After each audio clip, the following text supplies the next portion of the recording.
কাশ্মীরে সন্ত্রাসী হামলাকে কেন্দ্র করে ভারত পাকিস্তান দুই দেশ কি আবার যুদ্ধের দিকে যাচ্ছে? শিগগিরই কি যুদ্ধ লেগে যাবে? এমন আশঙ্কাই তৈরি হয়েছে প্রিয় দর্শক।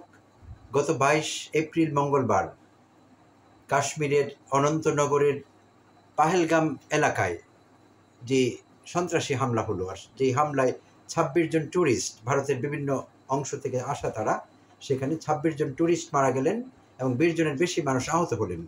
সেই সন্ত্রাসী হামলাকে কেন্দ্র করে দুই দেশ এখন যেই উত্তেজনাকর অবস্থায় রয়েছে, তাতে করে এই আশঙ্কাই দেখা দিয়েছে যে এমনকি যুদ্ধ বেঁধে যেতে পারে দুটো দেশের মধ্যে।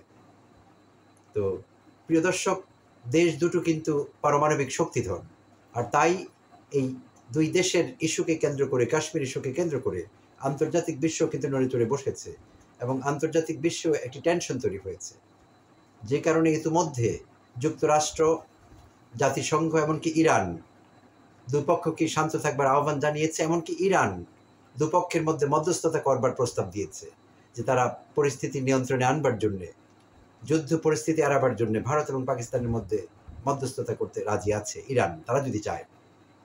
তো দর্শক, শুরুতেই এই সন্ত্রাসী হামলার নিন্দা করছি আমি, কারণ নিরীহ মানুষ এবং বেসামরিক মানুষ নিহত হয়েছে এই হামলায়। এটি কোনোভাবেই গ্রহণযোগ্য নয়। আর এটি করেছে, ইতিমধ্যে আপনারা জেনেছেন সংবাদ মাধ্যম থেকে, কাশ্মীর রেজিস্ট্যান্স নামক একটি সংস্থা, যারা লস্করে তৈয়বার একটি শাখা।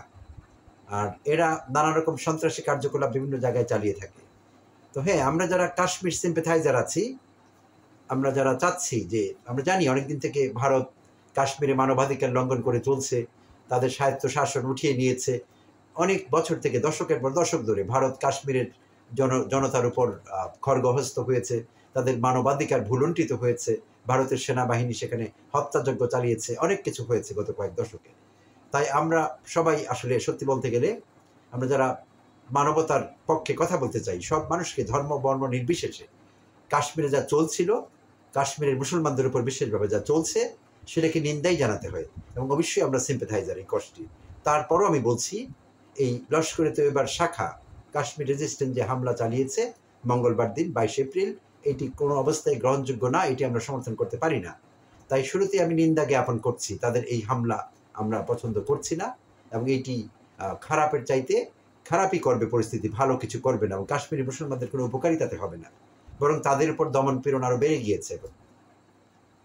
তো প্রিয় দর্শক, ভারত খুবই তীব্র প্রতিক্রিয়া ব্যক্ত করেছে এবং সেই প্রতিক্রিয়ার অংশ হিসেবে ঘরে ঘরে সেই অঞ্চলে ভারতীয় সেনারা অভিযান চালাচ্ছে। এমনকি কিছু সন্দেহভাজন লোকের বাড়িঘর বুলডোজার দিয়ে গুড়িয়ে দিয়েছে ইতিমধ্যে। এমনকি দুই দেশের সেনাদের গুলি বিনিময় পর্যন্ত হয়ে গিয়েছে। তো টান টান উত্তেজনা সর্বত্র, সব মহলে। আর এরই মধ্যে ভারতীয় সেনাবাহিনীর প্রধান সেই এলাকা ভিজিট করেছেন, সিকিউরিটি থ্রেট কী পরিমাণ আছে, নিরাপত্তা অ্যাসেস করবার জন্য, পরিস্থিতি নিরূপণ করবার জন্য ভারতীয় সেনাবাহিনীর প্রধান এলাকা সফর করেছেন। এবং ইন্ডিয়া কিছু স্ট্রিক্ট মেজার নিয়েছে পাকিস্তানের বিরুদ্ধে, যেমন তাদের যে ইন্ডাস ওয়াটার ট্রিটি রয়েছে, যেটা 1960 সালে লিখিত হয়েছিল। এই চুক্তিটি হয়েছিল 1960-তে। ইন্ডাস ওয়াটার ট্রিটি বা ইন্দু পানি চুক্তি, সেই চুক্তিটি একতরফাভাবে ভারত প্রত্যাহার করে নিয়েছে। তো সেই চুক্তি মুলতবি করবার কারণে পাকিস্তান টেকনিক্যালি অসুবিধায় পড়ে গিয়েছে, কারণ পাকিস্তান এই ইন্ডাস ওয়াটার সিস্টেম থেকে যে পানি সাপ্লাই পেত, এটি কিন্তু পাকিস্তানে হাইড্রো ইলেকট্রিসিটিতে কাজে আসছিল, ইরিগেশনও কাজে আসছিল। পাকিস্তান অলরেডি পানি স্বল্পতায় ভুগছিল, তারা পর্যাপ্ত পানি পাচ্ছিল না। তো এই অবস্থায় যদি এই পানির সুবিধাটি প্রত্যাহার করা নেয়, একতরফাভাবে নেওয়া হয়েছে অলরেডি, তো পাকিস্তানের জন্য এটি বেশ টেকনিক্যালি একটু অসুবিধার ব্যাপার হবে। সাময়িকভাবে পাকিস্তান কিন্তু বেশ অসুবিধায় পড়বে। তো দীর্ঘমেয়াদে যদিও ভারত এটি করতে পারবে না, কারণ এটি আন্তর্জাতিক নদী চুক্তিমালা, পানি শেয়ারিং চুক্তিমালা, এইসব নীতিমালা সব কিছুর পরিপন্থী এবং জিওপলিটিক্যালি ভারত একতরফাভাবে এই কাজটি করতে পারবে না। আর তারা যদি এটি কন্টিনিউ করতে চায়, তাহলে চীনও কিন্তু এর মধ্যে জড়িয়ে পড়বে। চীনের সঙ্গে ভারত নদী শেয়ার করে, পানি শেয়ার করে। আর চীন পাকিস্তানের স্ট্র্যাটেজিক পার্টনার, আমরা জানি। তো এখানে আসলে ভূ রাজনীতি জড়িয়ে যাবে, ভূ রাজনীতির বিষয়টি কিন্তু শক্তিশালীভাবে চলে আসবে।